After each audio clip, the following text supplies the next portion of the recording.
State of the division for the NL Central. This is Ryan Finkelstein, managing editor at Just Baseball. Got Clay Snowden, one of our talented writers here. And we were talking over the weekend about what is maybe the stupidest rule ever. And I wanted to discuss it on the show today. They're no longer doing a game 163. Now, I knew that, but I didn't really think about the implications. So in this division in particular, if the Cardinals and the Brewers finish the season with the exact same record, and neither of them are in position to be a wild card team, then what we're looking at is a tiebreaker. Whoever wins the season series wins the division. A division could be decided on a freaking tiebreaker. What are your thoughts on that? Yeah, I hate that. The 163, I don't remember the reason why they moved away from it. I'm sure it was just the best reason in the world, but I could tell you that it's because of the wild card series now being 3 games, and they don't want to push the following series, the DS, so far back for the teams that get a bye. So the idea being, if you play a 163, that's an extra day, and that continues to push everything back. Already, it's looking like the World Series will finish, if it goes to a 7th game, it'd be November 5th. So it's the idea of not trying to push things too far back, but to me, get it right.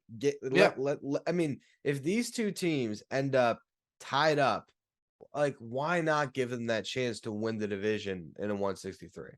I agree. Just the 163 has to be good for baseball, in my opinion. Even if it pushes things back a day or two, that will get a ton of views. I mean, you're not talking about a tiebreaker for some, finishing third or consolation bracket here. We're talking about a division. I don't think it should be decided by the tiebreaker, but that's how they're going right now. What's the updated tiebreaker if it were to end today? So you're looking at the season series. The Cardinals, by winning this weekend, by taking 2 of 3, they gave themselves an edge. They have a game lead. They've taken 8 of 15. I mean, these two teams are as evenly matched as any two teams in any division in baseball right now. They have now, when we're looking at the schedule, a pair of 2-game series to close out this season. You got a 2-gamer in St. Louis, September 13th, September 14th. And then you got another one at the end of September in Milwaukee, 27th and the 28th. So if they split both of those 2-game sets, which generally can happen in a 2-game series, then the Cardinals would have the 1-game edge on the season series in the What if tiebreaker. there's like a rain out or something and they tie? They tie the other, they end up tied at the end of the season. Tie. It's all tied. Then all of a sudden they're like, all right, well, we'll go to the second tiebreaker, which is Yeah. NL record or some Yeah. BS. The one thing I will ERA. say, the one thing I will say is, if they were to finish tied, you could kind of justify, all right, there was 19 matchups between these two teams throughout a season, and the Cardinals won more. But if it does come down to a tied record, and it's whatever it is, I guess 10 wins for the Cardinals on the season, 9 for the Brewers, like, that is such a tough pill to swallow. You almost would rather, if you're the Brewers, to like convincingly lose the Yeah. season series. So it's like, well, yeah, they did have the better of us all year, and that's why they end up winners. But Yeah, it's a you crazy thing that could happen. you don't want to remember the game in April when like Luis Perdomo pitched 4 bad innings, and that's what ended up costing you the series or the division at the end of the year. That's not what you want to happen. What I would rather happen is Corbin Burns versus Adam Wainwright in a game 163. That's what Yeah, I would rather see me happen. too. And the winner of the season series can get home field in that game 163. That would Yep. be the way I would decide it. But regardless, there is still a pretty good chance we don't see these two teams have an even record. The Cardinals did a good job this weekend. We're seeing them, now they add the couple stars at the deadline. That we're seeing, Goldschmidt and Arenado, the best duo in baseball. And Albert Pujols had a big game, a multi-home run game in the series clincher on Sunday, I believe. And now they are a game and a half up on the Brewers. Yeah, Albert Pujols was the guy that I honestly thought it was embarrassing that they signed him. I thought a team with, aspirations as high as the Cardinals would not fall into this fairy tale, story ending type season for Albert Pujols. And I honestly thought he could be on the Phantom IL for the rest of the year at some point. I even wrote an article Yeah, I about remember that. how Molina and Pujols are holding them back. Well, he's proven me wrong. He's looked pretty good. It's still a limited role, and at the end of the day, like, how much is he actually going to provide? I know leadership's not something that you can find on fan graphs and locker room chemistry, but good for him. Another moment in a huge series, the biggest series of the year so far for these two teams. And Albert Pujols delivered another moment that took us all back in time. Yeah, and if you were a Cardinals fan in the ballpark, I'm sure that's a game you'll never forget. The one thing I will say that we can find in Fangraphs are his splits against left-handed pitching. If this guy wanted to come back, he could still do it as far as that singular role. Now he's gotten 124 plate appearances against right-handed pitching. That hasn't worked out. 176 average, but he's hitting 351 against lefties, has 6 home runs. You go to his WRC plus against left-handed pitching of 183. On base percentage 386, slugging 662.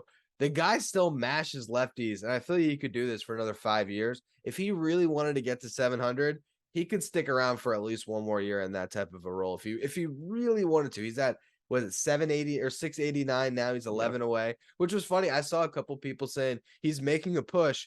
I'm like, dude, he has 10 home runs on the season, and what he's gonna hit 11 in the final 2 months. Like, I get can out of here. guarantee there will be juice balls if he gets within 3 of of 700 in September. Oh man, here's Albert Pujols with juice balls. I bet it would happen. Baseball would make that happen. At least it would. The only thing I think could theoretically happen is he could maybe catch A-Rod. I think A-Rod's 696. He can maybe get there, but I just don't see him getting to 700. Even with throw the juice balls out there, I still don't think that they could juice him quite enough to get him over the hump there. But Hey, he's proved us wrong. We all thought it was a joke that he was in the home run derby too, and he proved us wrong. We all thought he was a joke now. It is funny that, like, I understand why splits against lefties are better for a right-handed hitter or vice versa for a left-handed. But that is so freaking drastic. Like, no, incredibly drastic. Like, does he not remember how to hit it all against a righty? But at the end of the day, he can't play a position. He's just a wrong side of the platoon DH. Like, that's the type of player that may get an opportunity to bring some fans in if he signs with Oakland or something, but I don't see Pujols doing that. So it's either Cardinals or bust for him, I would imagine, for the rest of his career if he decides to come back. yeah, I wonder if they want to back it. I think the one reason why for him in particular, I think it works is if you think about it, there's not many hard throwing lefties. I think that's Mhm. part of it because I think Pujols is at a stage of his career where I think the velocity probably eats him up pretty good, which Yeah. generally happens as hitters get older. Let's move on though. So obviously, this division at this point it comes down to Cardinals Brewers, but there's other teams to follow. What can you watch? I guess down the stretch here from the other 3 teams in Pittsburgh. We want to talk a little bit about ONeill Cruz. Here's this top prospect, super flashy.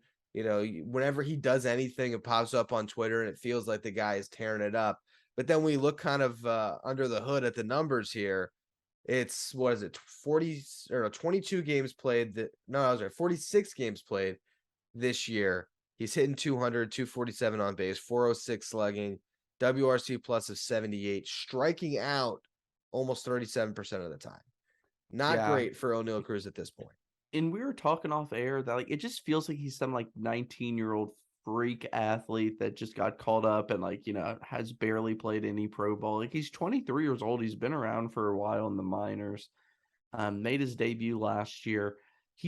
There's too many times where his at-bats do not look competitive at all. Yeah. Like, he's up there just swinging. It does not look like a focused swing. It doesn't look like he's zoned in and ready to go.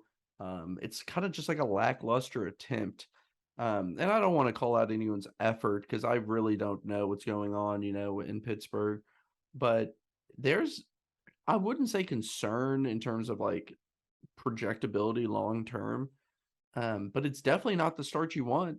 Yeah. Anytime you're striking out that much with that much swing and miss, um, hopefully it's just a little bit of a rookie bump and he improves. But if he doesn't, let's just say he doesn't, that's the number one piece in Pittsburgh going forward that just falls to the wayside, which is terrible for a team that's been in a perpetual rebuild. Well, you're looking at what he did in AAA this year. It's not like he tore the cover off the ball. He hit No. 232, 336 on base, 422 slugging, 103 WRC plus. The one comp that just kind of came to my head that's interesting is looking at what Aaron Judge did in his first Mhm. season because it was about as bad as it gets. He played 27 games, struck out 44% of the time, hit 179, 263 on base, WRC plus of 62. The following year, he had 52 bombs, hit 284, 422 on base, 174 WRC plus. So, not saying he's going to become Aaron Judge, but we have seen another guy of a similar stature kind of figure it Yeah. out. So it's not like we're going to give up on ONeill Cruz yet, but he's going to play out the remainder of this season. Hopefully, he gets a little more comfortable, and then maybe next year at the full off season, we see a better version of him. Because right now, like you said, this rebuild for the Pirates, a lot of it is kind of staked to this idea that they'll have Brian Hayes and ONeill Cruz next to each other leading into the future. Hayes has done pretty good this season as far as after having kind of similar struggles last year. He's a little bit better in the defense. Yeah. That's always going to kind of help him. It Yeah. raises his floor, but not a ton to watch in Pittsburgh. And is there anything to watch in Cincy right now? Or There's extremely little to watch. Even as a Cincinnati Reds fan, it's hard for me to, and I know I say that I'm wearing a Pirates hat. So it's just a thing. Ethan, who does this podcast often, him and I just wear hats of all of the NL Central teams. So I decided the Pirates was going to be the move today, but I am a Reds fan, and it's hard to watch games. It really is. And it's, you watch it because you're a fan, and there's certain things you look for, but I just have zero interest in watching Mike Moustakas, Kyle Farmer, Albert Almora Jr., anyone of that build. Like, it's just getting kind of to the point where I'm burning out on watching some of these players. But one player who's actually standing out is Jake Fraley, who's hitting like over 400 since he came back from the IL. And he said, he got traded over to Cincinnati this offseason in the Jesse Winker deal. Like 25 years old, I believe. Probably projects more as a fourth outfielder. And when he started the year, he was awful. Batted like 100, got injured on the IL forever, and was having some like mental health issues with it and really struggling to find his place, and got some help, came back confident. And after the deadline, there's been some openings in the outfield, and he's really showing his worth. And now he's starting to kind of factor into could this guy be a platoon? He's left-handed and he can't hit lefty. So could this guy be a platoon guy going forward? If so, that's huge for the Reds. He's been interesting in Alexis Diaz, one of my favorite pitchers to watch. Edwin Diaz of the New York Mets, your team, his brother, and he's more than just Edwin's brother. This guy's establishing himself. He's bona fide 1.83 ERA, over 12 Ks per nine. He has closer stuff. And the Reds have been trotting out Hunter Strickland, who's statistically one of the worst pitchers in the MLB, to close games. I think that's about to change. Alexis Diaz has 5 saves on the year. I could see him getting a lot more opportunity down the stretch here. and those are two guys that are going to be part of the future. Obviously, Diaz just getting the start to his career freely. I'm looking at it right now. Not a free agent until 2027. So a controllable piece that can keep it in that outfield, whether that is as a platoon starter or a fourth outfielder. They got some options there. And obviously down the stretch, hopefully we'll see some more prospects promoted that we can talk about on state here. That'll give us some maybe more exciting Reds content. We close things out with the Cubs. I just don't like watching the Cubs play baseball, but I did see Franmil Reyes get a big hit late, and Wrigley Field was on fire. Christopher Morel was cheering outside the dugout. Wilson Contreras scored on the play. You wouldn't even know how many games under 500 the Cubs were if you watched that one video.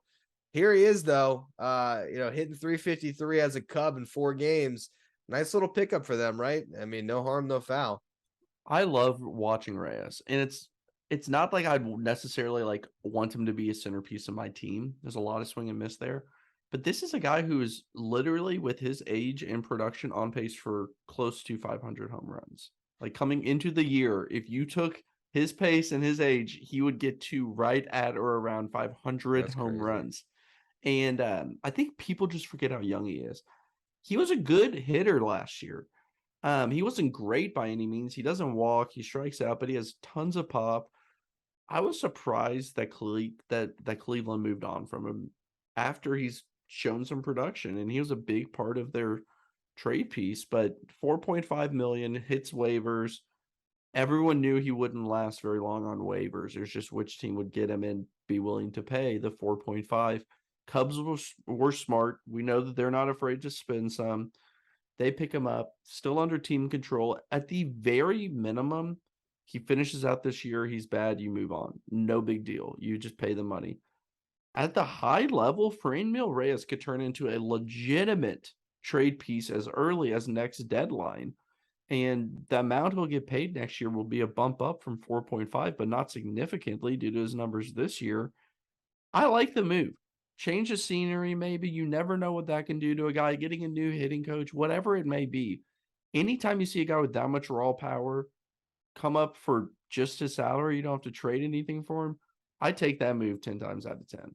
Yeah, I'm looking right now, under control for 2 more years. You know, you got 102 career home runs in 5 seasons. Yeah, the guy is a really interesting player. You put him in that small ballpark, all the ballparks really in the NL Central. I feel like he can hit even more home runs there.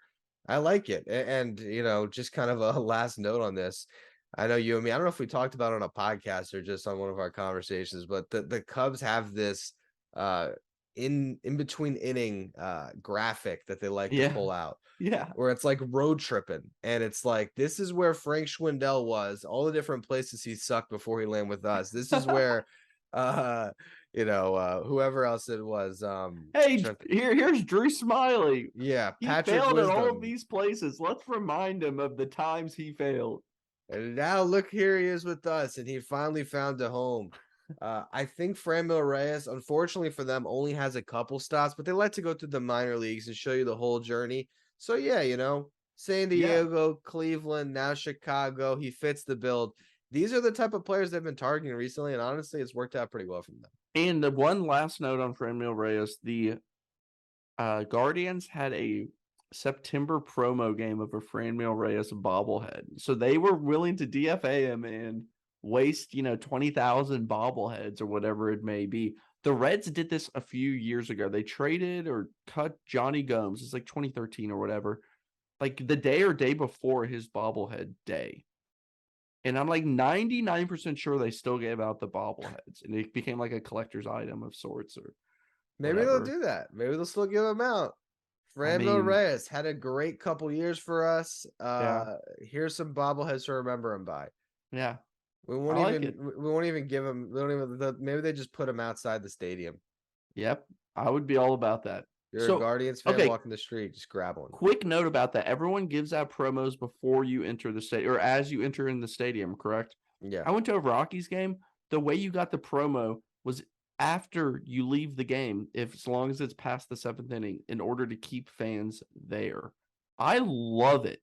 Because what happens is you go to these Reds games that are giving out bobbleheads, and all these dweebs line up at 2 hours before, get the bobblehead and leave, and then post it on eBay for $25 or whatever it is. It's really strange. I like the idea of when you leave, you get the promo. What do you think people in the ballpark? Yeah. No, I like it. I mean, if you're trying to I just wonder if for them, does it matter as much to keep people in the ballpark or just to get them in the ballpark? But I guess either way, the ticket sales probably aren't going to be impacted much. So yeah, reward the people that stick around. Yeah, I'm all about it. Although the bad thing would be if everyone leaves and they don't care about the bobblehead, and then you're like giving people 2 bobbleheads, the few that stayed. Dude, it is kind of funny. So the giveaway at the Rockies game was like some energy efficient light bulb, and I obviously had no interest in putting that back on my flight home or anything. Like, what am I gonna do with one light bulb? Did it have like a Rockies logo on it, or was it just I don't remember what the connection was, but it was obviously sponsored by some light bulb company, and I was everyone leaving was like, "No, I'm good. I'm good." Let's see like how obscure. Like, here's a bag of Cheez-Its as our giveaway. Here's a bottle of water, which actually would be pretty nice. If you asked me going into a stadium if I could have like a bobblehead of Jake Fraley or a bottle of water if I was at a Reds game, I would take the bottle of water. You're personally. sick, man. You're sick. All right. That was the state of the AL Central for this State of the Division podcast. Make sure you're following us on YouTube and our podcast feed, and also check out all the articles we got pumping at justbaseball.com that will filter in to these podcasts as well.